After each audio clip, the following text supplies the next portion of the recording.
What if the future of the British monarchy, an institution that has endured 1,000 years of wars, revolutions, and scandals, was now hanging by a single fragile thread? This isn't about a political revolt or an economic crisis. Instead, in the spring of 26, the crown's greatest threat might come down to something far simpler: biology. A question that Prince Harry and Meghan Markle have spent years trying to stay ahead of. For centuries, the royal line of succession has rested on absolute transparency and the principle of birthright. But as the world watches the Sussexes retreat deeper into their California stronghold, that foundation is beginning to fracture. What once started as fringe internet speculation has now moved into the mainstream, amplified by seasoned royal commentators and a string of unusual inconsistencies that even loyal supporters are beginning to question. This is no longer just a family dispute. It's become a high-stakes chess game where the ultimate prize is the legitimacy of the throne itself. When Harry and Meghan's latest wedding anniversary came around just weeks ago, the silence was impossible to ignore. In previous years, the occasion would have sparked global media attention, complete with polished tributes and carefully orchestrated PR moments.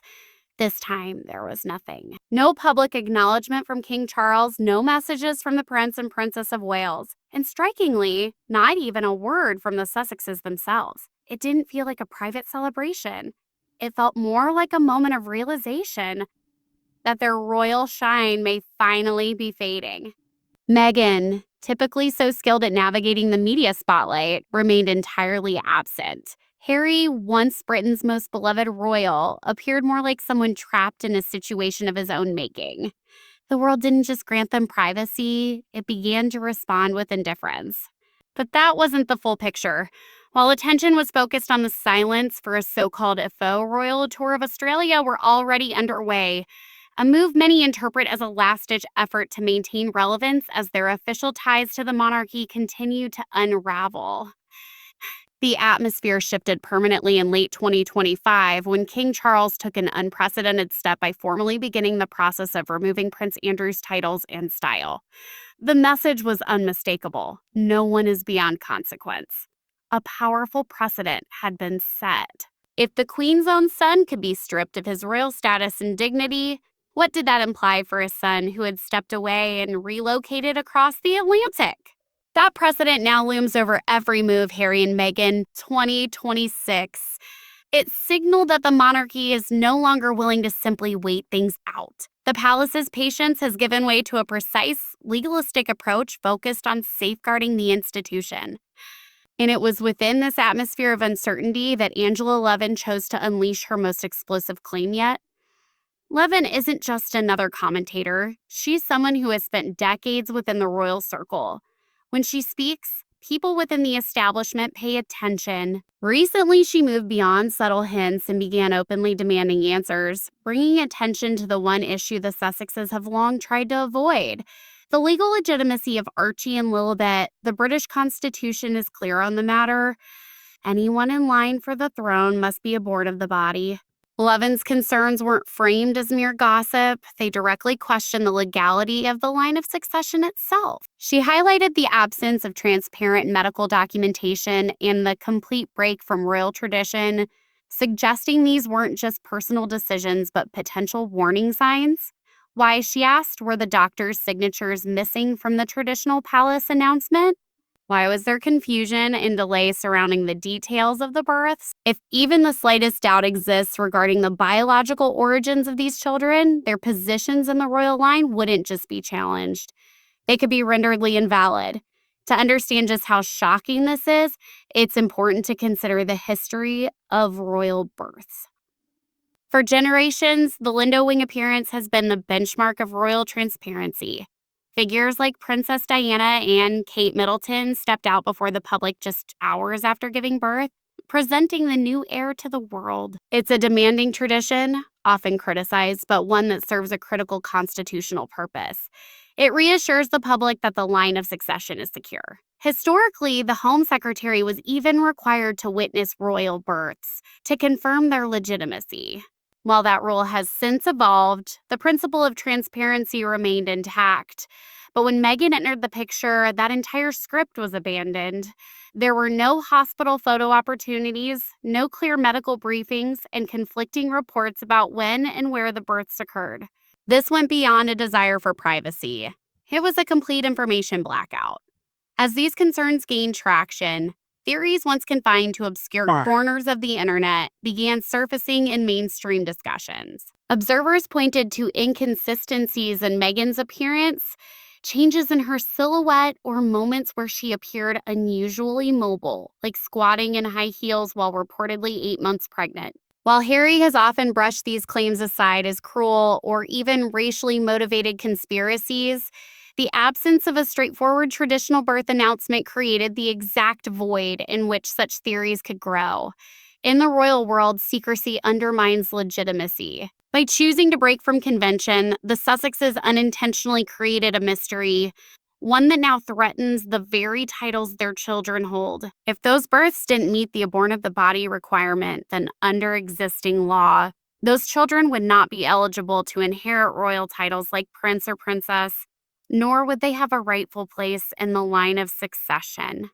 But the questions don't stop at the circumstances of the births. By 2026, the public has begun asking something even more unsettling. Where are the children?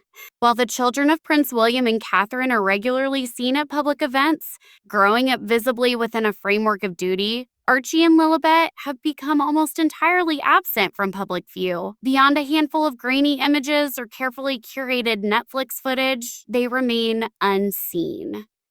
This goes beyond a desire for privacy.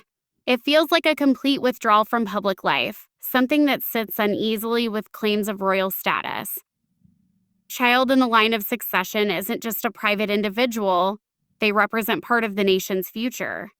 By keeping them out of sight, Harry and Meghan haven't simply shielded them from media intrusion, they've turned them into the subject of intense global speculation. The lack of ordinary public milestones has led even more moderate royal observers to question whether something deeper is being concealed, something far beyond a wish for a quieter life.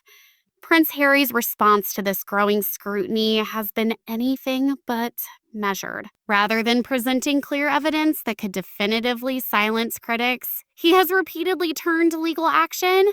In fact, he has arguably become the most litigious royal in modern history, pursuing action against anyone attempting to probe into his private life. But legal threats don't necessarily signal strength. They often suggest the opposite. Each new lawsuit raises the same question in the public mind. What is he trying to hide? If the claims were entirely unfounded, a single verified medical document or a clear statement from attending doctors could put the issue to rest. Instead, Harry has lashed out at the media, appearing less like a father protecting his family and more like someone attempting to hold back an overwhelming tide with minimal means. His anger hasn't suppressed the story. It has ensured that interest in it only grows. And in a courtroom, arguments about privacy only go so far. Legal proceedings demand evidence. This is where the real risk lies for the Sussexes. Should Harry choose to escalate these matters in court, he would open the door to the discovery process. In cases involving defamation or privacy tied to the births of his children, a judge could require access to precisely what has been kept out of public view: medical documentation, hospital records, and potentially even DNA evidence. A courtroom doesn't operate on personal narratives or media branding. It deals in verifiable facts. And the moment such evidence is formally requested, the situation could shift irreversibly. For a couple whose public image relies heavily on controlling their own story, the idea of that control being stripped away by an impartial legal system may represent their greatest vulnerability. It's the one scenario they cannot manage through messaging or media. If any findings were to validate the rumors, the damage to their credibility would be immediate and profound. But the pressure isn't coming solely from the press. It's also emerging from within the British political system itself. By 2026, discussions surrounding the Titles Deprivation Act have intensified significantly. Originally used during World War I to strip titles from those who acted against British interests, this rarely invoked legislation is now being reconsidered by members of Parliament who believe the Sussexes have brought disrepute upon the monarchy. With the situation involving Prince Andrew serving as a precedent, lawmakers are increasingly focused on ensuring that royal titles remain tied to constitutional obligations. Calls for a formal inquiry into the Sussex lineage are growing louder. This isn't about personal animosity within a family. It's about the legal and constitutional integrity of the state. If the monarch were compelled to act, it wouldn't necessarily stem from personal motives, but from pressure applied by the prime minister and senior government officials seeking to protect the institution itself. At this point, the Sussexes are no longer viewed simply as a family matter. They're becoming a matter of state concern. Behind palace walls, a longer strategy appears to be unfolding. Senior advisors, often referred to as autumn men in grays, have been carefully observing events as they develop. Their approach seems calculated, allow the Sussex branch to gradually lose relevance, thereby safeguarding the future reign of Prince William. By 2026, that process of isolation appears to be nearing its final stage. The lack of invitations to key state events and the continued silence around personal milestones signal a quiet but deliberate distancing. In effect, the Sussexes are being removed from the active royal narrative. They are increasingly being treated like ordinary public figures, something that may be far more damaging than outright confrontation. Without their royal association, their influence, particularly in the United States, begins to diminish. They risk becoming just another affluent Montecito couple detached from the prestige that once defined their public identity. At the same time, financial pressures are beginning to surface. In March 2026, reports emerged that Meghan Markle had effectively parted ways with Netflix regarding her lifestyle brand. Publicly, it was framed as a mismatch between the platform and her vision. But according to industry insiders, the reality may be far more complicated. Insiders describe a brand that appeared ready to stand on its own, but only because the corporate backing behind it had already faded away. The Netflix chapter of the Sussexes story, which began with bold promises and a reported $100 million deal, now seems to be ending quietly rather than with impact. Without a steady stream of revenue from these major contracts, the financial strain of maintaining their 16-room Montecito estate, along with an extensive security operation, has become increasingly heavy. The shift is noticeable, from global figures to content creators trying to sustain a polished, almost royal image on a tightening budget.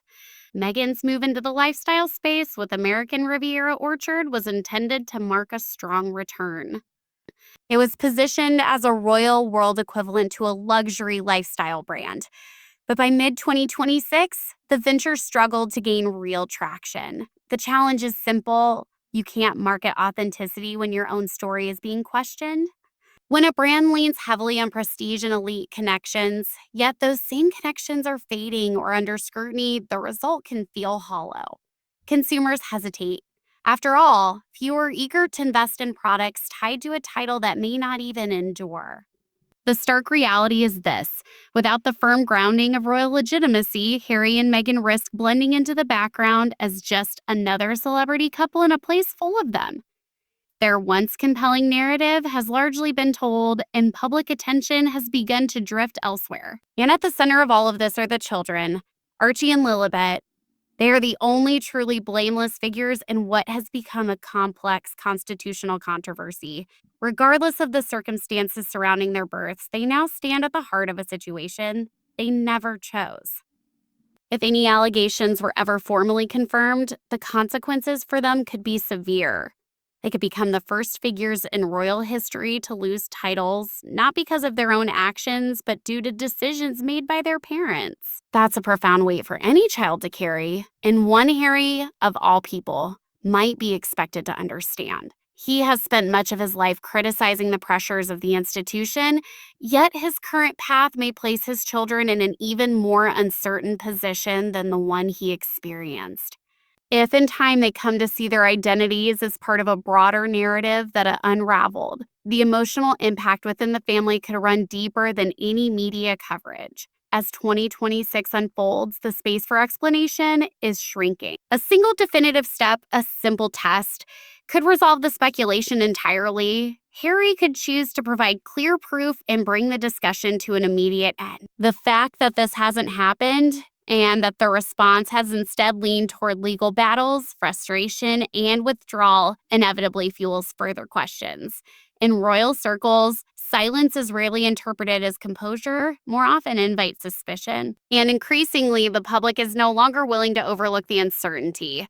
What was once speculation is beginning to feel, in some minds, like an assumed truth. Meanwhile, the monarchy itself appears to be quietly preparing for the moment when these unresolved questions can no longer remain in the shadows. At the center of this dilemma stands King Charles, a father with personal loyalties, but also a monarch bound by duty. The question he faces is not just emotional, but constitutional. Can he allow individuals whose origins are under persistent question to remain within the line of succession? His coronation oath obliges him to uphold the laws and traditions of the nation. If those laws require clarity around birthright, then inaction could place him in conflict with that responsibility. By late 2025, reports suggested that the palace had begun quietly seeking answers regarding the births. The response from Montecito, however, was described as near total silence. This suggests that the divide runs deeper than past public disagreements. It touches on the very foundation of royal status. If Parliament were ever drawn into the matter, the consequences could extend far beyond the Sussexes themselves. The process, potentially involving legal scrutiny, documentation, and even scientific verification, could pull the monarchy into a level of public examination it has long sought to avoid. For King Charles, this represents a deeply unwelcome scenario. His hope for a stable and peaceful reign could be overshadowed by a crisis that forces the institution into uncharted territory. What began as a private family issue has evolved into something far more significant, a potential constitutional fault line. And now attention is fixed on what comes next. One thing is clear. The celebrated image of the Sussexes from just a few years ago has faded. In 2026, they appear as a couple under pressure, navigating challenges that may already be beyond their control. The longer transparency is delayed, the more public doubt solidifies. This is no longer just about two individuals or even two children. It raises broader questions about the resilience of the monarchy itself when uncertainty surrounds those connected to its future. And that uncertainty doesn't remain confined to Harry and Meghan. It casts a shadow over the institution as a whole. Each carefully staged appearance, whether in Australia or Canada, risks reinforcing that perception rather than correcting it. The audience can sense when something feels constructed. And right now, the Sussex narrative appears increasingly difficult to sustain without scrutiny. From the so-called moon bump inconsistencies to the absence of verified medical sign-offs, the narrative of a possible cover-up is becoming increasingly difficult for mainstream audiences to ignore. Even major American media outlets, once largely sympathetic, are beginning to raise tougher, more direct questions about transparency. Angela Levin's warning wasn't merely a personal critique. It acted as a spotlight on what appears to be an unraveling empire. If the truth were ever to surface in a courtroom, the consequences wouldn't stop at reputational damage. They could lose everything. Deals could disappear, titles could be stripped, and a prince could find himself reduced to an ordinary citizen in a world where his story no longer holds value. Meghan, who sought both influence and success, could face the possibility of losing both if the of-the-body requirement is not satisfied. There's a deep irony in their pursuit of independence. They may have sacrificed the very element that once made them globally significant. Their identity was rooted in royalty, yet their actions have followed a celebrity path. And in the grand hierarchy, one carries permanence while the other fades quickly. The psychological strain on Harry is becoming harder to ignore. In his 2026 appearances, the once lighthearted and charismatic prince seems absent, replaced by someone who appears constantly under pressure. He directs blame toward the media for the breakdown of his relationships, yet seems unable to recognize his own role in the outcome. By linking the legitimacy of his children to his ongoing conflict with the press, he has unintentionally placed them at the center of that battle. In trying to shield his family, he may have done the opposite, positioning them within one of the most startling constitutional controversies of modern times. When all is said and done, one reality remains: the future of Archie and Lilibet is no longer just a private matter. It represents a potential constitutional fracture point. Monarchies are built on bloodlines. It's the principle that sustains kings, queens, and entire dynasties. Without clarity and transparency, every title connected to the Sussex children becomes uncertain, and an institution built on uncertainty cannot endure. Meghan, once presenting herself as a modern force for renewal within the monarchy, is now increasingly viewed as someone contributing to its instability. Her silence doesn't come across as dignified. It feels deliberate and, to some, evasive. Harry, once widely admired for his relatability and charm, now appears as someone battling unseen forces, offering confrontation instead of clarity. Rather than projecting confidence, he comes across as uneasy. And for the monarchy, there is little more troubling than a prince who seems apprehensive about the truth. Perhaps that's the reason for the distance, for the retreat, because at some level, there may be an understanding that full exposure could dismantle whatever credibility remains. Once certain questions are definitively answered, there may be no path back. What once looked like a royal fairy tale could instead be revealed as something far more constructed, a carefully managed image that struggles to hold under scrutiny. And the prince, once seen as beloved worldwide, could be remembered very differently. As someone who traded his inheritance for a new life that is beginning to lose its shine. The space for explanations is closing. There are fewer places left to avoid the questions. And if you think this situation is already shocking, there's more beneath the surface.